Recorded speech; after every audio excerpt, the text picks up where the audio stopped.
What's up, people? What's up? Welcome to another episode of Drill for Skills. It's your boy, Dennis Garland Jr., and we have my sister from another mister, Miss Sandra B. Sandra, what's up? What's good, y'all? Yo, how you feeling? How you feeling? You good? I'm feeling good. I'm excited about this second episode we got, to drop for the people today. Yeah, absolutely, man. It's going to be a great one, guys. And again, just so you all know, y'all see it right here on our banner, our YouTube channel. Okay, it is up. Make sure you follow us at Drill for Skills. That's with a Z. Okay, and you will absolutely see our logo that you see right there in the corner with both me and Sandra on, standing there, suited and booted. You know what I'm saying? Doing our thing. All right, and then also as well, make sure you follow us on our Facebook page at Drill for Skill. Okay, Drill for Skill on Facebook, no Z, and then on YouTube it is Drill for Skills. So we're going to start out with mindset as always, right? We want to make sure that we get our mind and our mental correct, because that is what will absolutely either determine we change our lives, we stay stagnant, or we digress. All right. So Sandra, go ahead and do your thing. All righty. Ain't gonna hold y'all long, but this is a good one. This is my Hollywood husband. This is who I call him. Oh my Lord. and who is that? Y'all about to see. Y'all about to see. Here we go.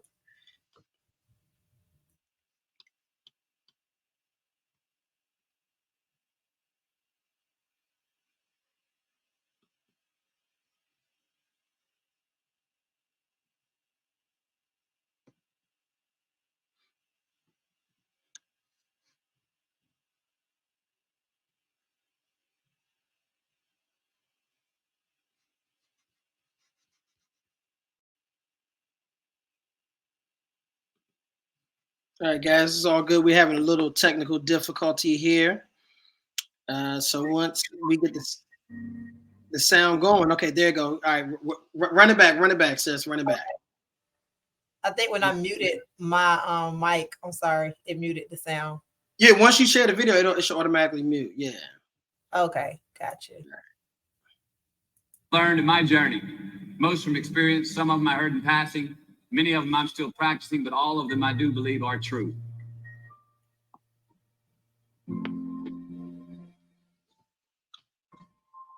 Life is not easy. It is not. Don't try to make it that way. Life's not fair. It never was. It isn't now, and it won't ever be. Do not fall into the trap, the entitlement trap, of feeling like you're a victim.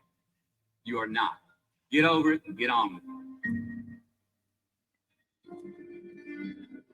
So the question that we got to ask ourselves is what success is to us, what success is to you. Is it more money? That's fine. I got nothing against money. Maybe it's a healthy family. Maybe it's a happy marriage. Maybe it's to help others, to be famous, to be spiritually sound, leave the world a little bit better place than you found it. Continue to ask yourself that question. Now, your answer may change over time, and that's fine. But do yourself this favor. Whatever your answer is, don't choose anything that will jeopardize yourself. Prioritize who you are, who you want to be, and don't spend time with anything that antagonizes your character. Be brave, take the hill, but first answer that question, what's my hill? So first, we have to define success for ourselves. And then we have to put in the work to maintain it. Take that daily tally. Tend our garden. Keep the things that are important to us in good shape. Where you are not is as important as where you are. It is just as important where we are not. It is where we are. Look, the first step that leads to our identity in life is usually not, I know who I am. I know who I am. That's not the first step. The first step is usually, I know who I am not. Process of elimination. Defining ourselves by what we are not is the first step that leads us to really knowing who we are.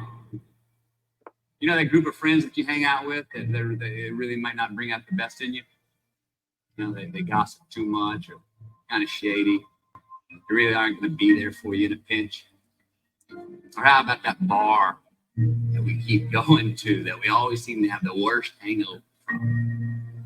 Or that computer screen, right? The computer screen that keeps giving us an excuse not to get out of the house and engage with the world and get some real human interaction.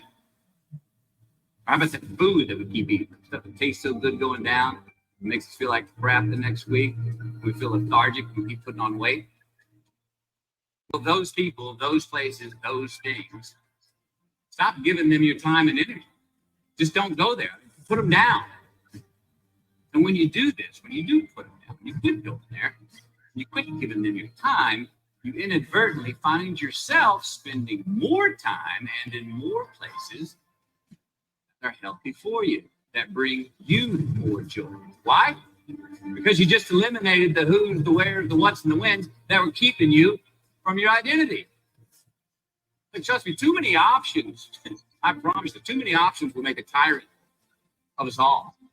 I'm just get rid of the excess, the wasted time. Decrease your options. If you do this, you will have accidentally, almost innocently, put in front of you what is important by process of elimination. Knowing who we are is hard. It's hard. Give yourself a break.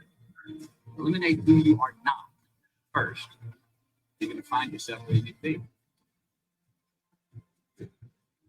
Instead of creating outcomes that take from us, let's create more outcomes that pay us back, fill us up, keep your fire lit, turn you on for the most amount of time in your future. We try our best. We don't always do it. But architecture is a verb as well. But since we are the architect of our own lives, let's study the habits, the practices, the routines that we have that lead to and feed our success, our joy, our honest pain, our laughter, our earned tears. Let's dissect that and give thanks for those things. And when we do that, guess what happens? We get better at them. And we have more to dissect. Be discerning. Choose it because you want it. Do it because you want to.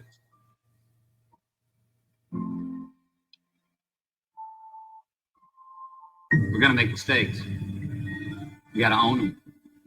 Then you got to make amends. And then you got to move on. Guilt and regret kills many a man before their time. So turn the page. Get off the ride. You are the author of the book of your life.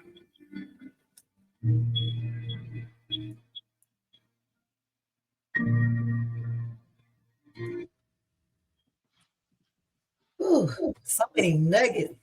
I was thinking that taking notes. I love me some Matthew McConaughey.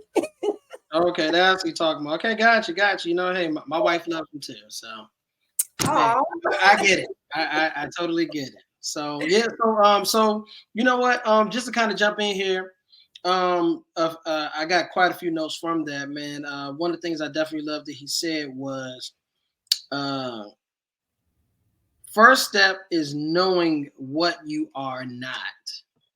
Right? He was talking about the process of elimination. You know, knowing what you're not. You know, taking away different things that is not conducive to your success or you progressing and moving forward. He was like, eliminate the things that keep you away from your identity, right? So you pretty much what he was saying was you becoming the knowing of who you are through understanding what you are not, which makes a lot of sense. Hey, if you're not a ball player, then you're not a ball player. It's cool. Right? You know, why are you trying to go to the NBA, bro? You got 2 left feet, you have no footwork, your jumper's trash. Let's let it go. You know what I'm saying? That ain't you. It's cool. Right. You know, or even in our business, right? Hey, you know, I might not be the guy who has the gift of gab, and that's cool. You don't, that's not my niche, but I know I can connect with people. I know Right. that, you know what I'm saying, I have a heart to educate people and a knack for educating people and telling them how things work. So, you know, eliminating that process. And then so pretty much process of elimination. Then he said, keep your fire on, man. So it's like, you know, when you find out who you are and whose you are and who you belong to, right? You got to keep that fire lit. Yes. Can't allow nothing to dim your light at all, man. And that's why he was talking about removing yourself from around those people, those pubs, those bars, those events, those different things, man, that really just overshadow your identity and who you're really trying to become. And also, he was like, study the things that lead to your success, like happiness, what keeps you going, you know what I'm saying, what wakes you up in the morning, you know what I'm saying, what lights your fire. And then he also said this, and I'll you know let you chime in here. He said, after making mistakes, I added in process, but he was like, after you making your mistakes, you got to move on. But I said, after making mistakes, process it and then move on. Hey, this is what happened. This is why I made the mistake, right? In our business, they always talk about inspect what you expect. Okay, so inspect it. This is what you expected. It didn't happen. Cool. All right, we on to the next, right? It's like for those, those who play sports, right? They always talk about having amnesia, right? If you're a quarterback and you just threw an interception, you can't be worried about that interception you just threw. We got to get over that. Right. Right? We got a game to win here. You know what I'm saying? Okay, you threw another interception. We ain't worried about that. We got a game to win here. You got to make the right play the next time. Make the right read the next time. You get what I'm saying? So, man, it was powerful.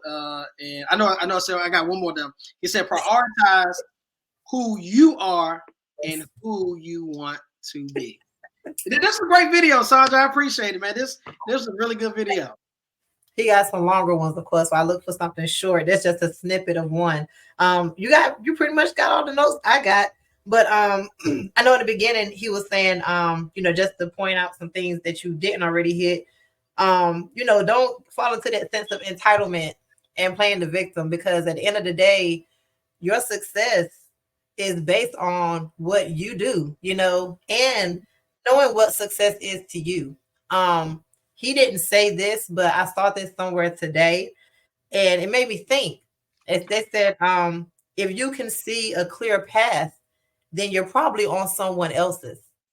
And I had to read that like 2 or 3 times. So when he said that, I wrote that down because it brought that back to my memory, about what success is to you. And like you pointed out, prioritize who you are and what you want to be, and do the things that's going to get you there. So I enjoyed that little 5 minutes. It was a lot in there. And it's stuff that you can not only implement in business, but just in life in general. And one of the most important things is, like he said, when you make mistakes, make amends, process it, move on. And I'm gonna add on, learn a lesson from it. Everything, there's a lesson in everything, especially in the losses. So yes, I like that. That was good. I'm glad you enjoyed it too. Yeah, absolutely. Y'all comment y'all takeaways from the video too. You know what I'm saying? Go and drop a comment. What was your biggest takeaway from listening to my Hollywood husband? Yeah, please let us know, what did you think about it, and even what can you implement, right? What can you apply? What is applicable to you that he spoke about, right? Because a lot of it is, you know what I'm saying, and maybe even how you're going to apply it, right? Maybe that could be for our fan page, right? We can get in there, we can really dialogue and dissect this thing and take it to the next level, guys. So just a quick commercial break, right, guys? So again, we are Dennis Garland Jr. and Sandra B. of Drill for Skill Training, right? Every first and third Mondays of each month at 8:30 p.m., guys. And y'all see right there at the bottom the things that we're going to be going over, right? You're going to be able to learn with like-minded individuals. We're going to talk about product knowledge, right? We're going to talk about interactive training, right? That's what we do here, right? That's what we're asking you to, talk back to us, comment in the comment section, right?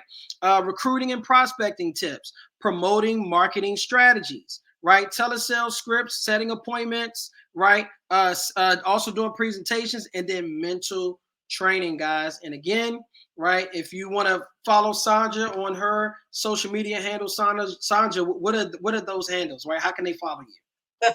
Well, Facebook is Sandra, your trusted insurance broker. Also have my business page, Rest Assured Life Solutions. If you search Sandra Brooks, it'll come up. Instagram is your trusted insurance broker. And on TikTok, it's Sandra.b_official. So that's a lot, but y'all will find me somewhere. Right, there you go. And then mine, very simple. It's my name, Dennis Garland Jr. on all social media platforms as far as Facebook and Instagram. I do got an X profile, which is Junior Awesome, JRAWESUM. If you want to follow me on there, I don't really talk much on there, but hey, follow me anyway, right? Follow me, I follow back, right? And then again, as far as Drill for Skill, you can catch us on our fan page on Facebook at Drill for Skill, and then on our YouTube page at Drill for Skills. And and we're going there. So Sandra, man, what are you going to teach us today? What lessons you going to learn today? What you got cooking for the people? Because you always cooking something. What you got? Always whipping it up in the kitchen, huh? Right, that's right. But yeah, so today, y'all, I was going to talk about just keeping the relationship with your clients, and fact finding, making sure that you're serving your clients in the best way. And the best way to serve your clients is by knowing what they need and knowing what problem that they have so that you can present a solution. So one of the main things about maintaining your client relationships is by doing policy reviews. That's one excuse to always follow up with your clients. I like to make it my business to follow up with them at least once a year. That's just, off the top of my head, just I'm gonna follow up with them within a year. I also make it my business to follow them on their social medias, because I might need to follow up with them before a year. Somebody might have had a grandbaby, somebody might have bought a new house, somebody might have got married, somebody might have got divorced, so when those things happen, they may need more coverage, they may want to add a policy, whatever, but I'm going to be there when they need that, because I don't want them calling nobody else, because I am their insurance go to. Okay. So one thing that I struggled with when I got into the business, I was told to try to write business by offering free policy reviews. I had no idea what a policy review was. So I was just sitting there like, okay. And so I finally got up the nerve to ask, because nobody else seemed to be confused about it. I was like, how do I do a policy review? I'm offering policy reviews. Thank God nobody like called me out to do one. But I didn't know how to do one. And it's something that comes in handy when you're dealing with a client that you don't know. Let's say you're calling your leads. In this business, we do a lot of calling with people that's requesting information. Some of you may do cold calling. But one thing that you may hear is that, well, I already got a policy. Oh, well, what do you have? And if you don't know what to look for or what to ask, then you don't know if they have a good policy or not. And for me, the last thing I want to do is oversell anybody anything. If they already have a great policy, I'm not going to touch it. I'm going to ask if you need more coverage. If not, then my job is done. I might ask for some referrals. Okay, we'll get into that too. But when you do a policy review, one of the most important things that you want to find out is how long have they had the policy. If they have not had their policy for 2 years, they may still be in what we call a return of premium stage, or a 2-year wait, whichever way you want to call it. But that means that whatever amount of policy they purchase, let's say they purchase a $20,000 policy. If they were to pass away in those first 2 years, then their beneficiary will get only a small percentage of that 20,000. Okay. So that means they're going to get all the money that's paid into it, back, sometime plus 10%, plus 20%, depending on the policy. Otherwise, if they've had the policy for a long time, I say longer than 3 to 5 years, most of the time it's going to be hard to beat that price. unless they are in something that is called an increasing term.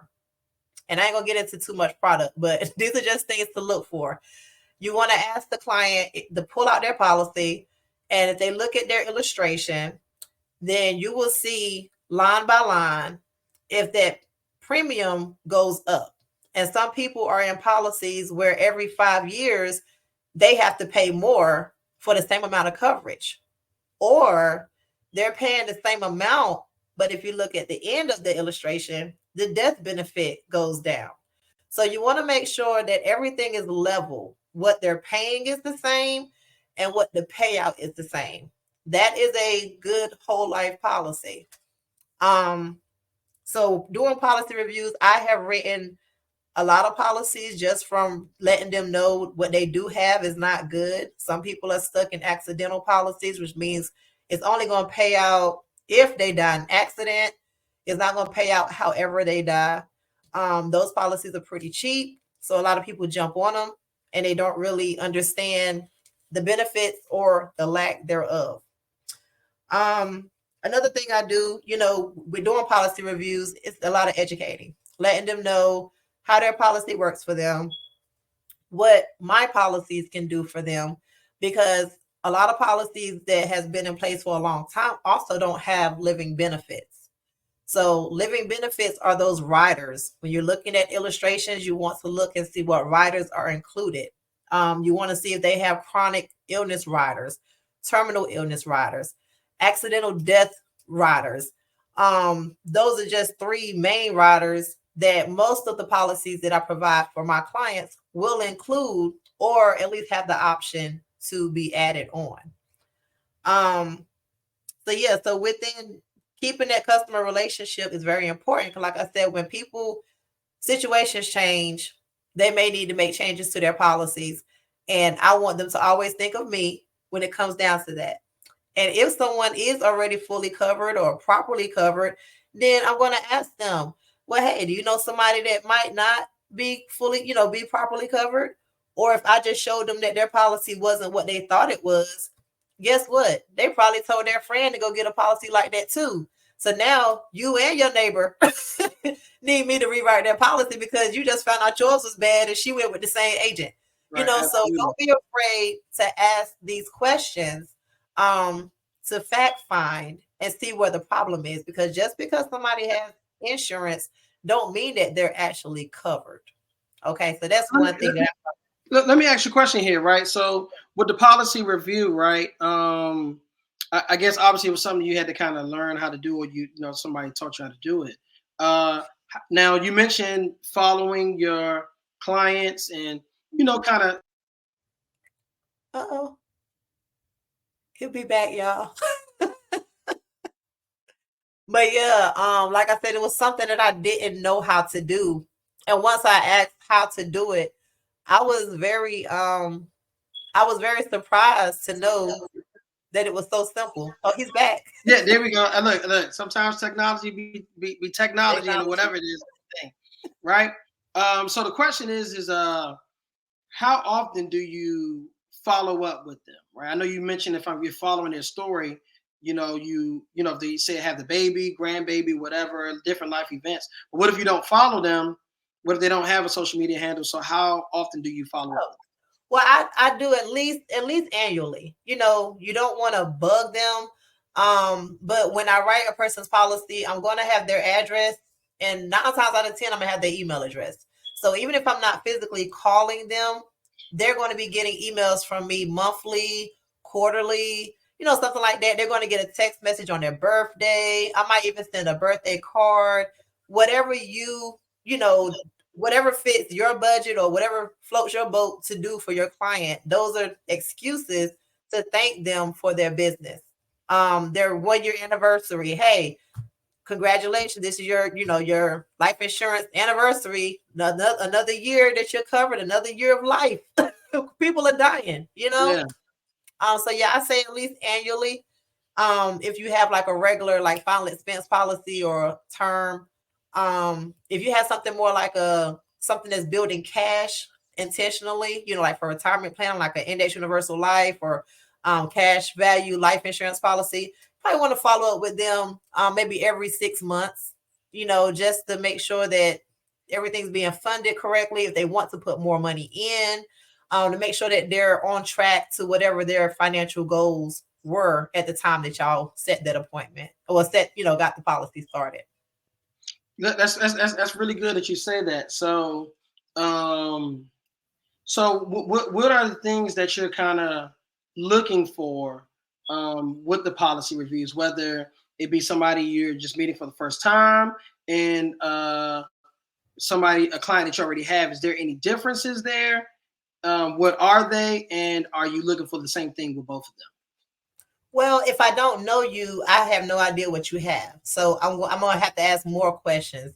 Sometimes if you tell me the carrier you got, that gives me all the answer I need. Okay, right. But I asked them, if they already have coverage, I congratulate them. That's great. I'm so glad that you have coverage because a lot of people don't. I'll ask them when's the last time they talked to their agent. I want to make sure that they have somebody that's actually staying in contact with them to make sure that their needs are met at whatever time they, need their needs to be met. Because it's a pain in the butt calling these carriers being on hold forever. My clients call me because a lot of times I can answer their questions without them having to call the company. So when I don't know you, I got to ask you what carrier you got, how much you got, what you're paying. I want them to pull out that policy so we can go over it. If they don't have their policy and they know the carrier, let's call the carrier on three-way.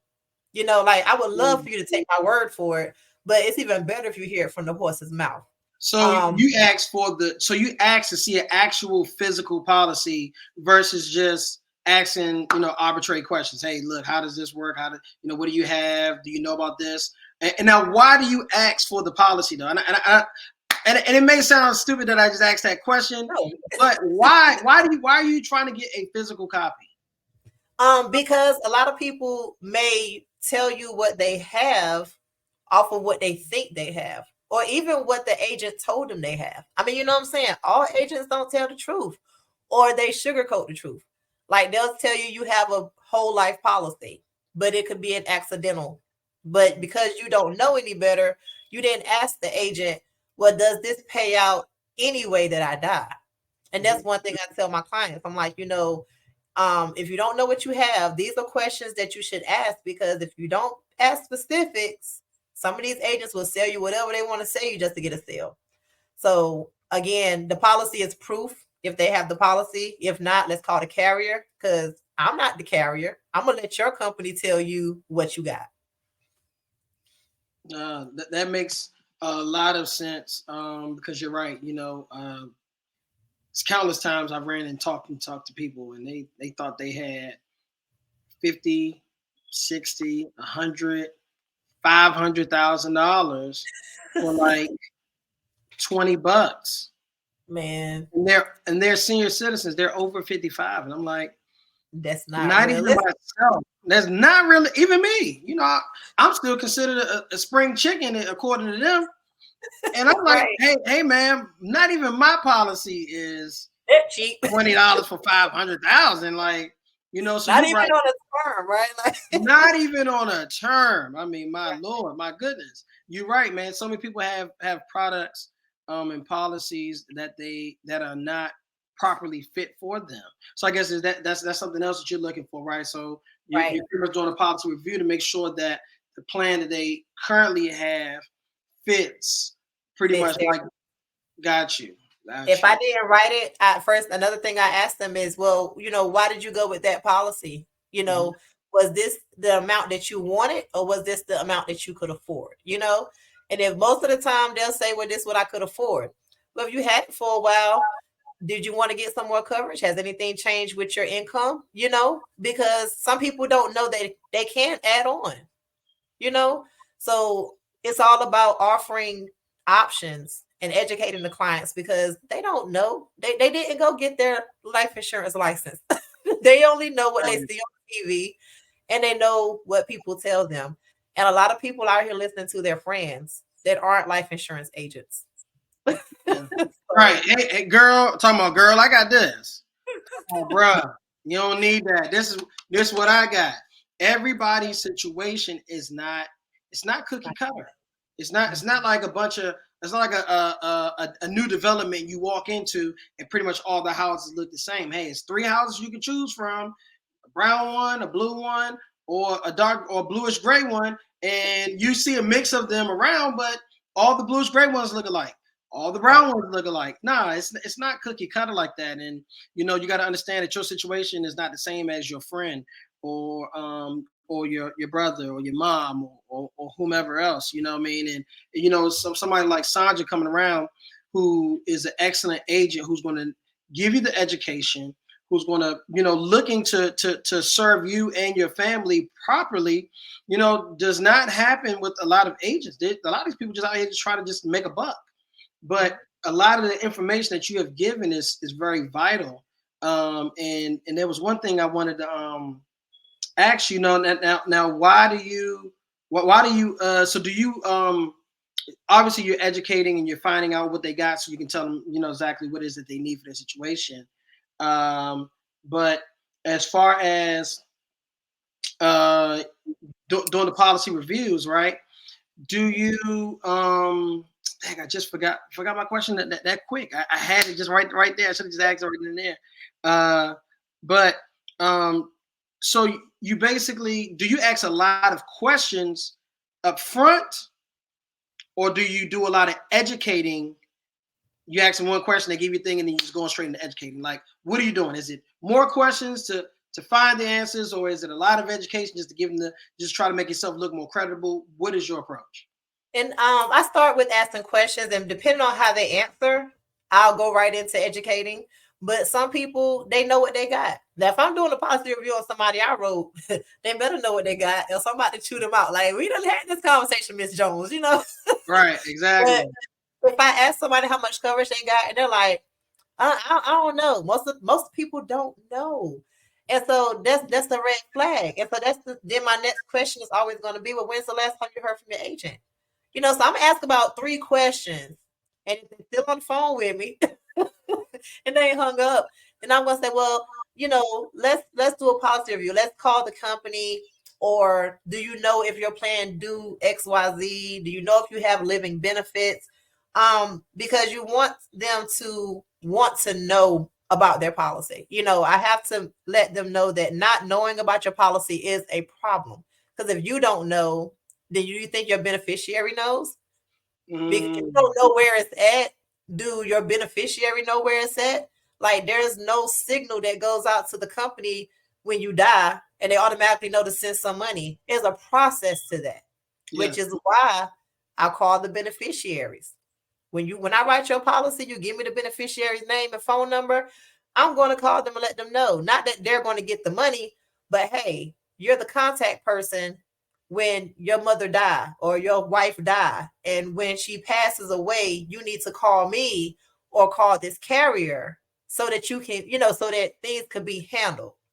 Because a lot of people don't tell their beneficiaries that they're beneficiaries. If I die, I can't call the company and tell them I died, right? Yeah, because people be in that house fishing for policies and lapse, so forth and so on, or they just don't know who to call. And that's why it's great to, like you said, get the beneficiary's information so you can make contact with you, so they know who you are, they know your name, maybe they see your face through Zoom, or maybe you meet them in person, right? They get a feel for who you are. So now it's like, oh, okay, what, this happened, I got her information. Sandra, hey, look, just call in. This happened to my mom, this happened to my dad, this happened to my son, my daughter, whomever. That's great information right there. So yeah, this is great stuff, guys. I'm telling you, man, policy review. Look, I mean, you heard it from Sandra in the beginning. Not even she, being with the company, even knew what policy review was, because no one was really going over it with her, right? And then some agents don't want to speak up. They don't want to look dumb, or they don't want to look like they're not in the know. But guess what? If you don't know, ask somebody. Right. Or ask somebody about it. You know what I'm saying? Because somebody knows what it is to do, man. A lot of agents won't speak up. And that's a trend that happens across the board. I don't care which company you're with. Right. You want to know. It may sound like I should know that, but if you don't know it, you don't know how to perform it. Hey, look, she just gave you I mean, a 5-star way to be able to ask certain questions. Why are you doing it? She gave you the why, the how, the when, the what, right? The who. She gave you all that, everything, all the 5 W's we learned in school. She gave you all those 5 W's, guys. You know, and so before we get into the next segment, right? We just want to let you all know, Drill for Skill is every first and third Mondays of each month at 8:30 p.m.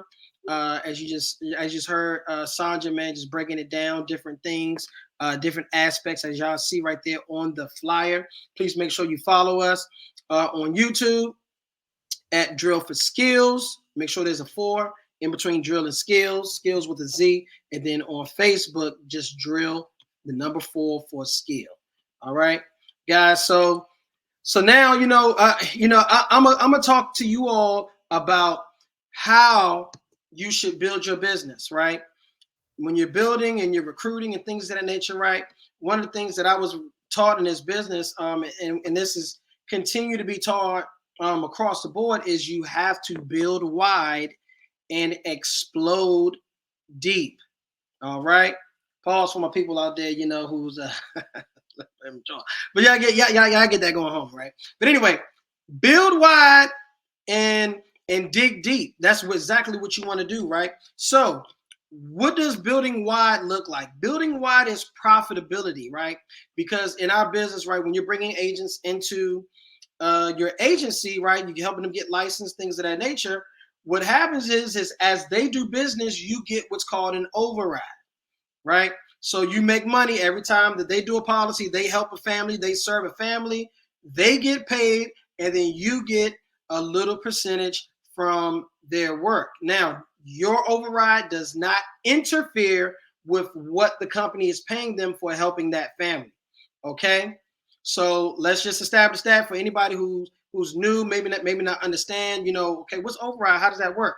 So basically the company, let's say if the person is on a, 100% contract, they're going to get 100%, whatever that is. And let's say your contract is 130.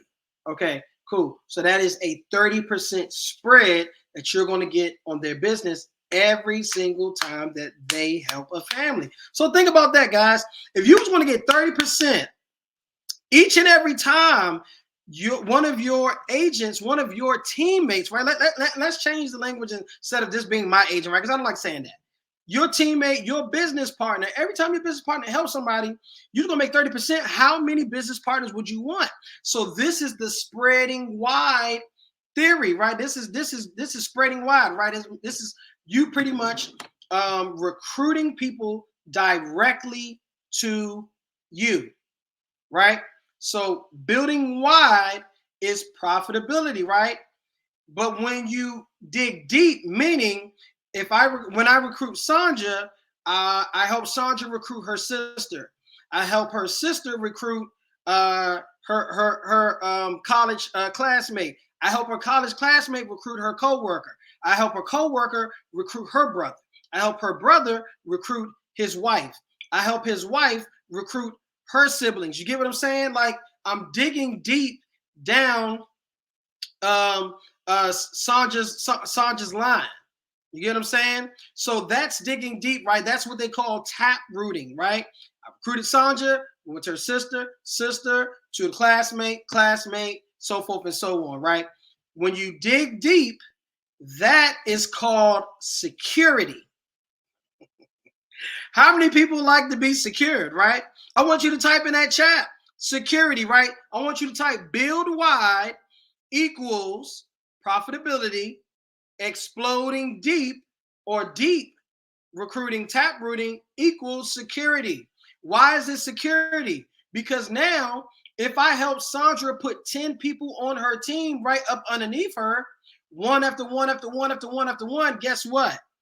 Now I'm getting 30% on all the business underneath Sandra's team. So if she has 10 people writing business, aside from her, if Sandra doesn't want to write business, guess what? Now I got 9. If 2 more people fall off, I got 7. You get what I'm saying? Eventually, I'm going to find a stud. I'm going to find a go-getter, right? Or they say in sports, I'm going to find me a dog. You know what I'm saying? I'm going to find somebody. I don't mean dog negativity, guys, you know, because I know the society's so sensitive. Good God Almighty. But y'all get what I'm saying, okay? So you can go deep after you go wide. So you don't just, all right, I'm going to just deep.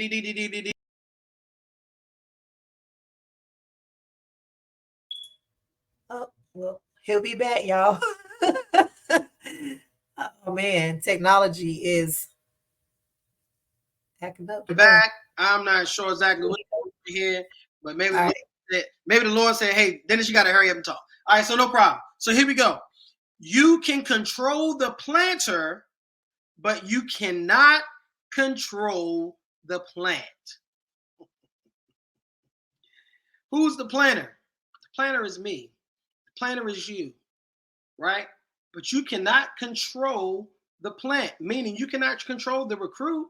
But what you can do is you can help them build a list, a warm, hot market list, right? Of people that they know, right? You know, you can do what's called a STEAM, right? You know, S, you know, you want to find out who's social, right? Social butterflies. I want to talk to all the social butterflies. I want to talk to all the people, you know, who are just very social. Okay, T, I want to talk to all the people who love to teach, right? People who are thinkers, theoretical people, right? I want to talk to E. I want to talk to my entertainers, the people who are very enthusiastic, the people who have high energy. I want to talk to those people. A's, I want to talk to the people who's about action, the people who are ambitious, your go-getters. M, I want to talk to people who are money motivated. I need you to list all these people, right? You can use STEAM however you want to do it, right? It's a number of different ways, and we'll dig deep, talk more about that on another segment. But that's what you want to do, right? So, how fast do you want to have your newest agent get another agent on the team ASAP? So as soon as I talk to you, okay, who else do you know? We got to get 3 people on your team right now. So now, not only am I exploding wide, right? Not only am I going wide, but now I'm going to tap root. Okay, I need to help you get 3 people on your team. And guess what? I need to help those 3 get their first 3. You see what I'm going? I'm going wide. Now I'm going deep. Okay, cool. I got 10 people connected to me. Now imagine if you got 10 people connected to you and you help those 10 get 3 more people, that's 30 people on the team. That's a team of really 40 people because I got 10 right here. All 10 got 3. That's 30. That's 40 people. Think about that. 40 people at a 30% override. And look, and again, guys, I'm just using 30 because it was just simple math because of what I said before. They're at 100%. You're at 130. That's 30% override on 40 people. Now imagine if you help those 40 or those 30 get their 3. That's 60. So now really, you done went up to 100 people really. At this point, when you really start thinking about it, you already got 10 the first layer, 30 the next 60 on it. Come on, guys. That's why you want to explode deep because again, when you get people direct to you, you're going to be very profitable from that. But as soon as you start tap rooting and helping them build their teams down, guess what? Now you're building security. So now what happens with a seed, right? The seed has to grow down first because the roots have to establish itself in the soil in order for it to now sprout up. Does that make sense, guys? So that's how it's going to work. You got to get the roots down, right? You plant the seed, right? Then as a seed plant, the roots grow. The roots grow down, boom. Now it's solid. Now we're talking about money coming to me right now. Guys, I'm just saying, look, we're just having a little fun with it, all right? Okay, look, go wide fast, 10 direct legs, producing is the goal. So you want to get at least 10 people direct to you, right? And they're all producing, right? Let's say 5 to 10,000 minimum, right? Somebody in that 10 is going to do more. Somebody's going to do 30. Somebody's going to do 40. Somebody's going to do maybe 50,000 a month. Somebody may do only 2,000 a month. Somebody may only do 3, but it doesn't matter. The goal is you want to get 10 people direct to you producing all with their license and utilizing their license, right? Then, you know, what you also want to understand is a leg is not a leg until you are digging for deep, right? So you want to make sure that you are going down, right? Because you want to find the stud. You want to find the go-getter, the ambitious person. You want to find the person that's go, that's ready to blow this business up, right? They tell you that you are one recruit away from your business changing, from your life changing. But what are you going to do to go find that person? You got to be willing to find a person, right? You can't, you don't have to necessarily recruit the world. You just need to recruit enough people who's going to help you recruit the world. You got to find people who's like you, people who want to build a big business. And guess what? You talk to them about the vision of building a big business each and every single day. Don't ever leave a conversation without expressing, hey, look, man, we're going to build this thing big. It's not an I thing. It's a we thing. We're going to build this thing big, man. We're going to do something special together. And that's exactly what it is that you want to do, right? You can get with through deep. You can get with through deep. So imagine that. I just said it earlier. If I got 10 direct, now those 10 are going to they're going to go deep themselves. They're going to explode wide themselves. They're going to get their first 3. Then they're going to get another 3. And they're going to help those 3 get 3. And they're going to get another 3. So again, you can go wide through going deep. Once you find that stud, that go-getter, guess what? Hey, look, we need to get you more people on your team, right? We got to help you build this agency big. So that's another way you can do it. And then you must taproot a leg until you find a leader, right? And again, usually you won't find that leader. It takes a little while sometimes. Sometimes maybe you might find a leader the first time you taproot it. But you always want to taproot until you find that leader. And once you find that leader, then you taproot through that leader. And then through that leader, because leaders beget leaders, guys. And then I also want to say this too, right? Finding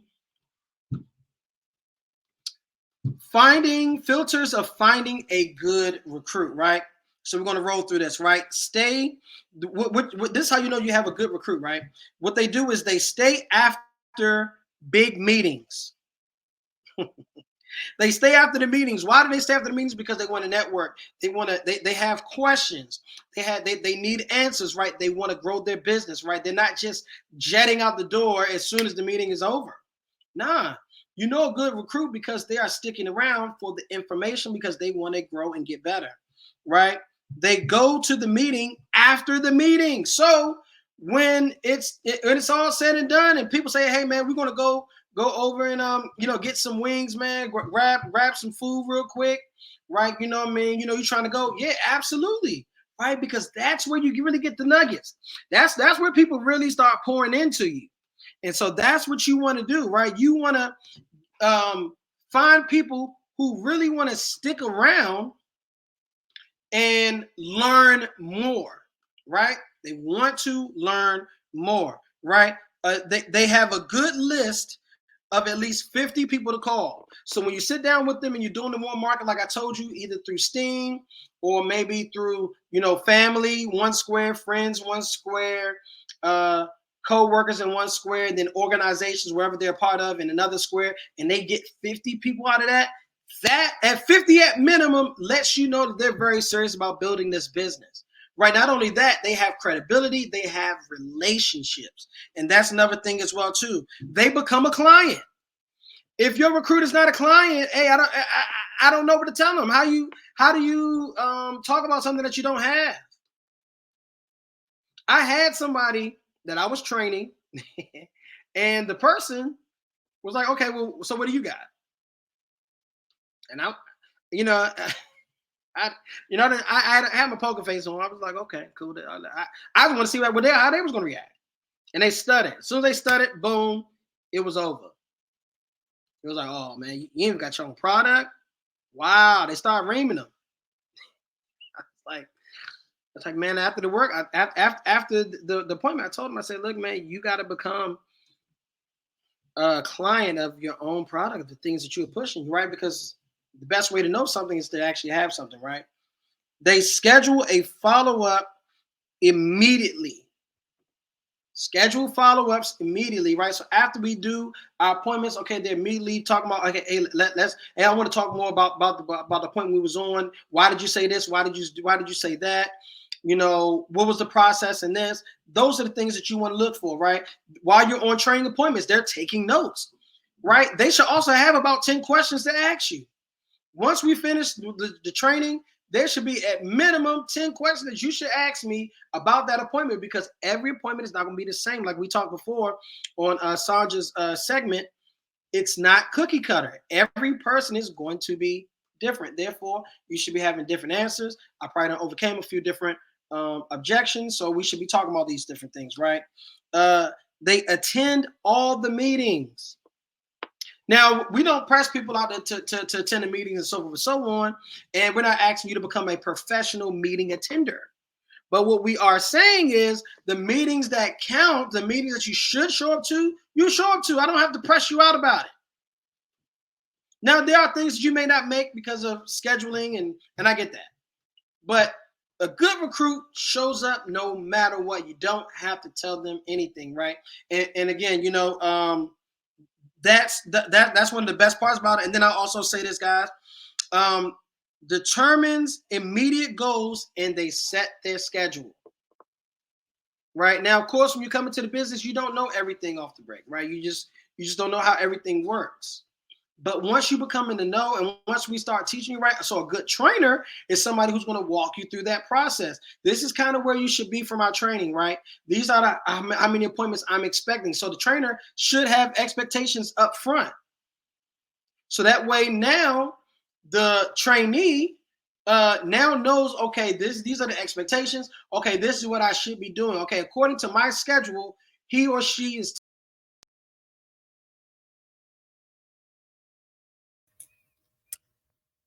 And he'll be back in a couple of seconds.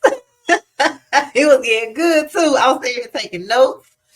God knows he's breaking it on down. Right. There we go. So, guys, look, I mean, that's pretty much what it is, right? You want to be able to explode wide, right? So, I mean, not explode wide. I'm sorry. You want to be able to sprint wide. So, as many people as you can get direct to you, you want to be able to talk to these people, right? Talk to people who are ambitious. Talk to entrepreneurs, business owners, people who have threats of success, right? People who are high earners, people who know a lot of people who are in the entertainment, people who have great credibility, right? And you want to get as many people on your direct to you as possible and as fast as possible, and then teach them how to do the same things. You don't have to worry about training them, because you know your upline or whomever, if you're not a trainer just yet, that we ain't got to worry about that. Just get them in the business and we will help you take care of the rest. Remember, sprint wide, explode deep, and then you will find your leader and you will be able to filter. People filter themselves out and you'll know exactly who is a great recruit, guys. So that's it for my segment, Sandra. I mean, do you got anything else that you want to talk about or anything that you want to add on? Crazy thing is, as you was talking, I was taking notes, you know, and marking down what questions I was going to ask. By the time I finished writing the question down, you was already giving the answer. So y'all, if y'all weren't paying attention to this, y'all missed some good stuff. But y'all can't catch it on the replay. But you broke that thing on down, and I love hearing about recruiting. Like I really do, because that's where I'm at. You know, everybody don't come into the business excited about building because they want to learn everything else first. But the importance and the urgency in recruiting is crucial. I was going to ask you a question. How do you deal with, new agents coming in and because of maybe past experiences, being afraid of this being like an MLM opportunity because we're kind of encouraging them to recruit? Like, what is your response to that? Okay, that's a great question. Well, I would ask them a question, or one, I would just ask them, okay, what are the fears? What are the fears you have about recruiting? What don't you like about recruiting? And Let's role play it. What? Okay, let's role play it. Okay, let's do it. Okay, I'm a new agent. We talk. You telling me, you bust down this about recruiting and stuff. So, I'm like, well, if I recruit, that means you always gonna be making the money off of me. Like, why should I recruit if it's going to benefit you? Well, I understand what you're saying. I felt the same. I felt the same way when I first came in, but what I had to find out and realize was that somebody's going to make money off me regardless. When I worked the 9 to 5, I was helping building somebody else's dream. So guess what? They was going to make money off me regardless. So it didn't matter if I liked them or not. It didn't matter any of those things. They were going to make money as long as I showed up to work. They were going to make money off of my sweat equity. The difference here, right, is that you can build your agency. It's not a 9 to 5. It's not, well, only you. I'm only going to be making money off of you. Whether you start making money or not, guess what? I'm going to be helping other people recruit and build their dreams. This is a partnership. This isn't, you do all the work, I sit back and I don't do anything. My goal is to tie in with your goals. You said to me that you want to be financially free. You said you want to be able to shop till you drop without having to look at the tags. You said you don't want no more negative that line that go across in your bank account. These are the things you said to me. Right. So what I know is this: you can do this by yourself, but at some point, Sandra, you're going to become sick. You're going to want to take a vacation. You're going to want to spend time with your family. You're going to want to break. And guess what? If it's just you, you're not making any money off of it being just you.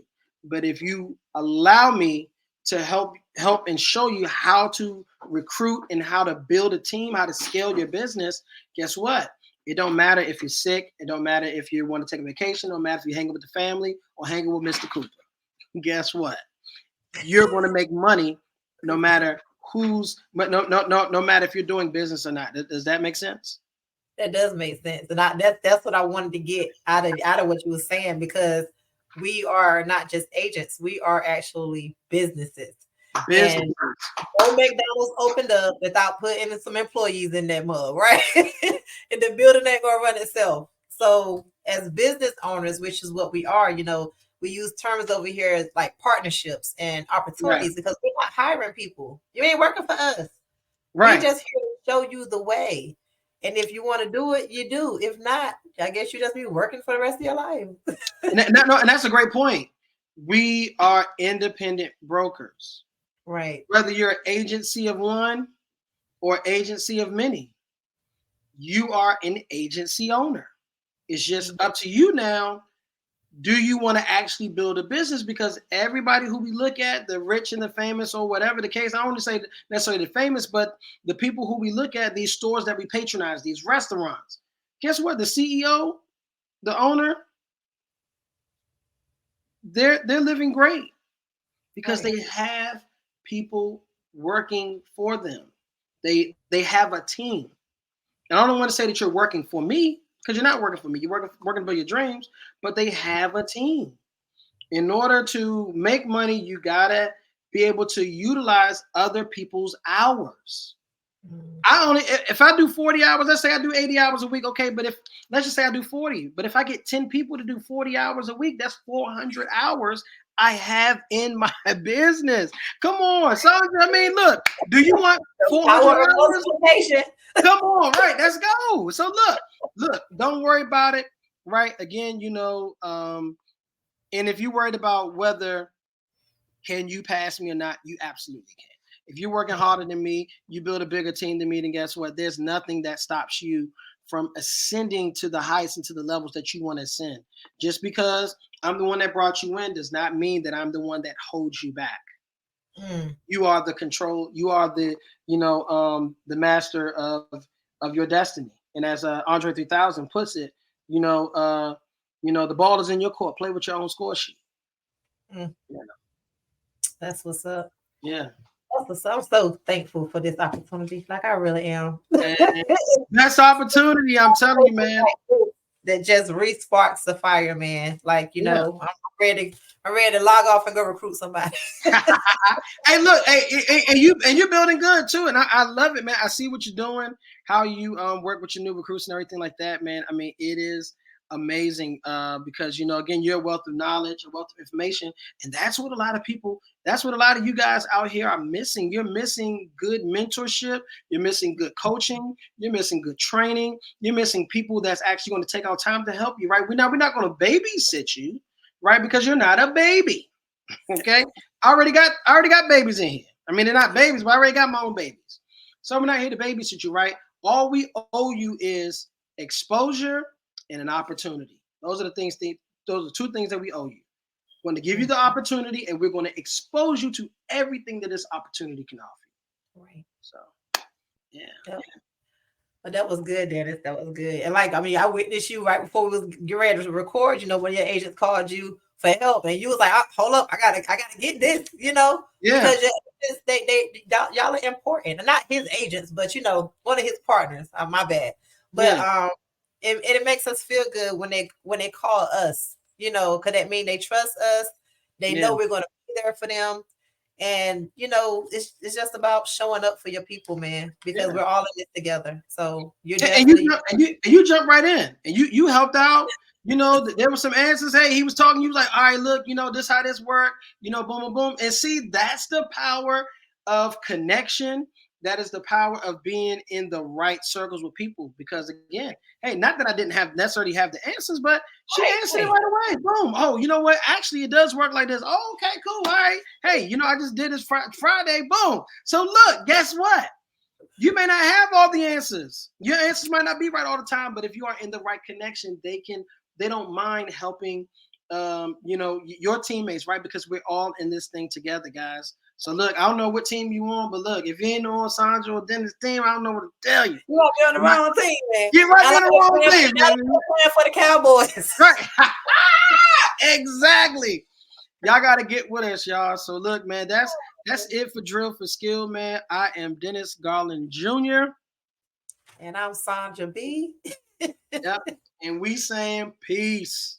Until next time. Until next time. Good day.